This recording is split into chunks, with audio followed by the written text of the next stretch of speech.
సరికి ప్రతి ఒక్క రైతుకి రైతు అకౌంట్లో రైతు భరోసా వేస్తానంటున్నారు. సంబంధించినంత వరకు అందరు రైతు అకౌంట్లోనూ రైతు భరోసా పడుతుందా? పడిన రైతు భరోసా రైతులకి ఎంతవరకు ఉపయోగపడుతుంది అసలు? అవి ఇచ్చేది 10,000 12,000 15,000 10,000 ఎంత ఇస్తుంది అనుకుంటండి. అవి అందరికీ పడతలు అసలు చాలా మంది పడలేదంటున్నారు. ఇప్పుడు ఒక అమ్మాయి అలా వచ్చేది ఆ అమ్మాయి అసలు నాకు పడలేదంటుంది. చాలామంది మనం వంటింటికి వెళ్ళి ఎవరు నడుతాం కానీ చాలామంది పడలేదు. కొంతమందికి వస్తున్నాయి, కొంతమంది పడతలే. మోడీ ఇచ్చేది 6,000, ఈయన ఇచ్చేది 7,500 ఎంత అనుకుంటా. అసలు ఈ చాలా ఒకలే పడుతున్నాయి అంటున్నారు, ఒకలే పడతలేదు అన్నారు చాలామంది. అది అదేవిధంగా చూసుకుంటే ఇప్పుడు వచ్చేసరికి ప్రధానంగా చంద్రబాబు గారి హయాంలో రైతులకి మూడో పంటకు కూడా నీళ్ళు రావాలనే ఉద్దేశంతో పోలవరం ప్రాజెక్టు తీసుకొచ్చారు. అప్పుడు పోలవరం ప్రాజెక్టు కట్టడం లేట్ అవుతుందని దీంతో పట్టిసీమ తీసుకొచ్చారు. పట్టిసీమ నుంచి కూడా నీళ్ళు సరైన సమయంలో అందించబడడంతో ఇప్పుడు రైతులకి తుఫాను బారిన పడి పంట నష్టపోవడం జరిగింది. ఇదే చంద్రబాబు గారి హయాంలో ఉన్నటువంటి పోలవరం ప్రాజెక్ట్ని కంప్లీట్ చేసి ఉంటే రైతులకి ఇప్పుడు ఈ యొక్క తుఫాను బారి నుంచి పడకుండా అడ్డుకునే వాళ్ళు అనుకుంటున్నారు. అదేవిధంగా ఈ పోలవరం ప్రాజెక్ట్ సంబంధించినంత వరకు ఇద్దరు ఇరిగేషన్ మినిస్టర్లు పనిచేశారు. ఒకరు వచ్చారు అనిల్ కుమార్ యాదవ్ గారు, ఒకరు వచ్చారు కంబాటి రాంబాబు గారు. అసలు పోలవరం గురించి పట్టించుకోవట్లేదు, దాని మీద మీరు అసలు పట్టించుకోవట్లేదు కదండి వీళ్ళు. అప్పుడు చంద్రబాబు నాయుడు పట్టిసీమ తీస్తే అది ఎందుకు అన్నారు ఈ జగన్, అందుకని ఆపేశాడు. చివరికి చంద్రబాబు నాయుడు కూడా 70% 75% కట్టాడు పోలవరం. అది తర్వాత వీళ్ళు వచ్చినాక ఒక సంవత్సరంలో పూర్తి చేస్తా ఉన్నారు. ఎంతవరకు దాని జోలి లేదు. పట్టిసీమ ఆపేసిన పట్టిసీమ మళ్ళీ తీశారు చివరిలో. అది ఎందుకు తీశారు మీరు అన్నాడు. అసలు నీళ్ళేయి అది. అదేవిధంగా చూసుకుంటే ఇప్పుడు వచ్చేసరికి ప్రధానంగా మన రాష్ట్రంలోనే చాలామంది రైతులు ఆత్మహత్యలు చేసి చనిపోతున్నారని చెప్పి ఎన్సీఆర్బీ ర్యాంకింగ్ ప్రకారం జరిగింది. ఈ ఆత్మహత్యలు గల కారణం ఏమంటారు? అసలు చాలా ఘోరం అండి. పింఛనీలు కూడా కొంతమంది ఇచ్చేస్తున్నారు. ఈమెకి నేను ఇందాక మోడీ డబ్బులు పని 50 పన్నెండు పడలా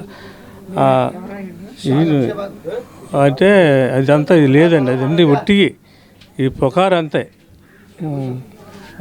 అదేవిధంగా చూసుకుంటే ఇప్పుడు వచ్చేసరికి ప్రధానంగా నిత్యావసర వస్తు ధరలు బాగా పెరిగిపోయినాయి. సంబంధించినంత వరకు రైతు కానీ మధ్యతరగతి వాళ్ళు కానీ పేదవాళ్ళు కానీ ఎలా బతకాలో అని చెప్పి తెలియని పరిస్థితిలో ఉంది. దాని మీద మీరేమంటారు? ఇటువరకు ఇచ్చేసరి 1,000 రూపాయలు ఎత్తుకెళ్తే ఇంట్లో సరిపడా అన్నీ వచ్చాయి.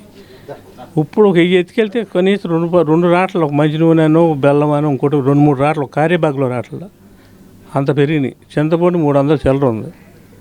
ఇవన్నీ డబల్ పెరిగిపోయినాయి ఇప్పుడు బోల్డ్. దాంతో చాలా బాధపడుతున్నారు జనం.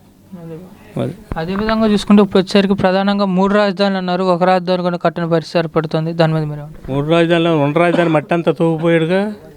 ఇంకా 3 ఎక్కడ కడతాడు అసలు? ఇది అమ్ముకుంటుంటే 3 కట్టలేడు. ఇది ఉండదే తోగిపోయాడు, కొంత కట్టింది. ఇంకా 3 ఎక్కడ కడతాడు? ప్రధానంగా చూసుకుంటే మీ వైపే అక్రమంగా ఇసుక మాఫియా బాగా సాగుతుంది అంటున్నారు. అది ఎంతవరకు? మా ఊరుకి శ్రీకాకుళం 5 కిలోమీటర్లు అండి. మా ఊరు 1000 రూపాయలకి వచ్చేది ఒక ట్రాక్టర్ ఇసుక. ఇప్పుడు 7,000.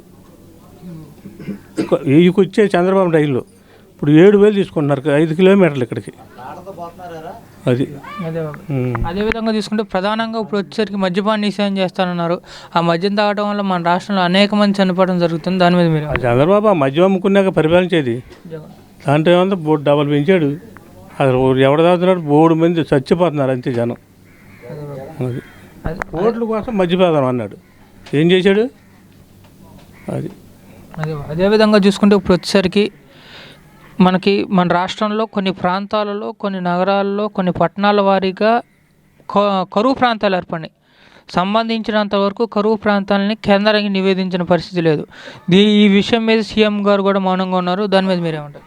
అసలు మాది కరువు పాలన రాయలా.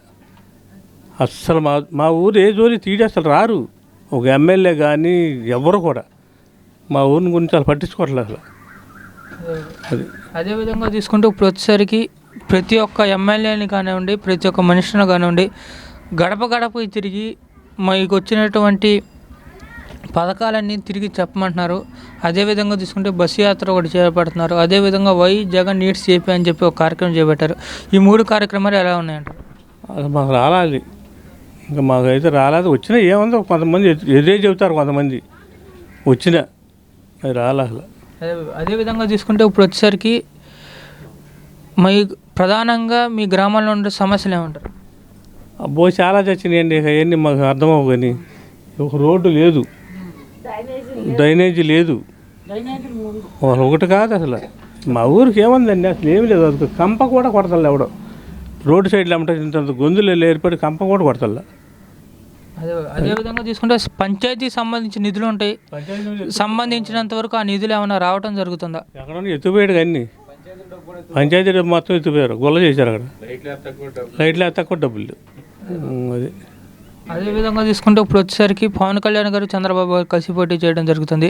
ఉమ్మడి కార్యాచరణతో ముందుకెళ్తానంటున్నారు. మినీ మ్యానుఫ్యాక్చర్ కూడా ఓపెన్ చేశారు. ఈ మినీ మ్యానుఫ్యాక్చర్లో రైతులందరికీ 15,000 రూపాయలు చొప్పున, ప్రతి ఒక్క స్త్రీలకి జిల్లా మొత్తం బస్సు ఫ్రీ అన్నారు. ప్రతి సంవత్సరం 3 గ్యాస్ బండ్లు ఫ్రీగా ఇస్తానంటున్నారు. ఈ మినీ మ్యానుఫ్యాక్చర్ ఎలా ఉందండి? అవన్నీ ఇస్తే మంచిదేనండి, మేమైతే హ్యాపీ దాని గురించి. అది అదేవిధంగా తీసుకుంటే ఇప్పుడు వచ్చేసరికి ప్రధానంగా చూసుకుంటే తెలంగాణ ఎలక్షన్ సమయంలో వందలాది మంది పోలీసులు తీసుకెళ్ళి నాగార్జున సాగర్ ప్రాజెక్టు యొక్క డ్యాములు ఓపెన్ చేయడం జరిగింది. అది ఎలా చూస్తారు? జగన్ కేసీఆర్ ఆడిన నాటకం అండి అది, కేవలం అది. అదేవిధంగా తీసుకుంటే ఇప్పుడు వచ్చేసరికి తెలంగాణ ఎలక్షన్లో రేవంత్ రెడ్డి గెలవాలనుకున్నారు, మన కేసీఆర్ గారు ఓడిపోవాలని చెప్పి ఎందుకు అనుకున్నారు? ఏపీ ప్రజలు కూడా అదే కోరుకున్నారు. దానికి కారణం ఏమంటారు? అది అభివృద్ధి చేయటం కోసమే, జనం అభివృద్ధి చేసుకోవటం కోసమే అనుకున్నారు జనం. అదేవిధంగా తీసుకుంటే ఇప్పుడు వచ్చేసరికి 24లో ఎవరికి మొగ్గు చూపే అవకాశం ఉందంటారు ప్రధానంగా? చంద్రబాబే. ఓకే, థ్యాంక్ యూ బాబాయ్.